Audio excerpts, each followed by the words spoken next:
Inihahandog ng ABS-CBN mula sa produksyon ng Star Creatives ang isang bagong obra.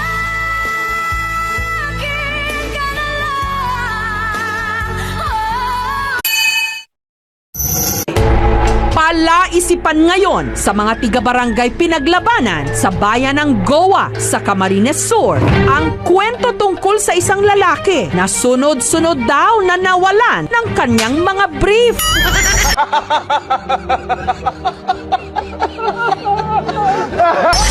Taga dyan po sa may Barangay Curva, malapit sa ilog siya nakatira.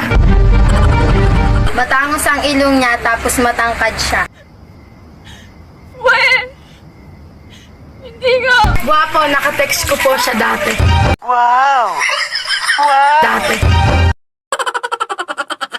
सबै हुनुहुन्छ अनि फेरि म हाँसु होइन दोहोरी